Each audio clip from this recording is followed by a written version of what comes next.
యువత భవిష్యత్తుపై YCP legal terrorism చేస్తుందని AP biodiversity board chairman Neelayapalem Vijayakumar ధ్వజమెత్తారు. బ్రాండ్ ఏపీని పునరుద్ధరించడానికి చంద్రబాబు అహర్నిశలు కష్టపడుతుంటే అభివృద్ధిని అడ్డుకునేందుకు వైసీపీ నేతలు ప్రయత్నిస్తున్నారని దుయ్యబట్టారు. రాష్ట్రానికి క్యాబ్ జెమిని వంటి ప్రతిష్టాత్మక కంపెనీలను తెచ్చేందుకు లోకేష్ కృషి చేస్తున్నారని గుర్తు చేశారు. వైసీపీ నేతలు మాత్రం రాష్ట్రంలో ఇప్పటికే పెట్టుబడులు పెడుతున్న గూగుల్ వంటి సంస్థలను అడ్డుకునే పనిలో ఉన్నారని ఆక్షేపించారు.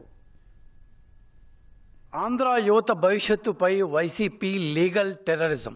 కంపెనీలు రావడమే కష్టం. ఇవాళ రేపు వాళ్ళ రాష్ట్రాల కంపెనీలు రావట్లేదని, ఉన్న కంపెనీలన్నీ ఆంధ్ర తీసుకెళ్ళిపోతుందని తమిళనాడు, కర్ణాటకలు మన మీద గొడవ పెడుతున్నాయి. దీంట్లో వచ్చి ఉన్న కంపెనీలు కూడా మేము కోర్టులో వేసేసి పంపించేస్తామంటే this is what is called as legal terrorism.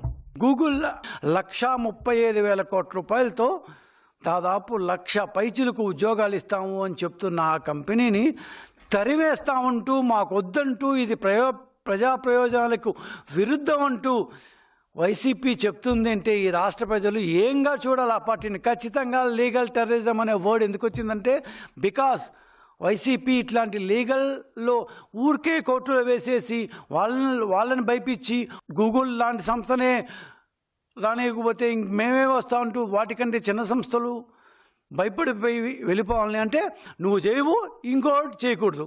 నువ్వు చేయలేకపోయావు 5 సంవత్సరాలు. ఒక్క కంపెనీ కూడా మీరు తేలేకపోయారు వైసీపీ వాళ్ళు.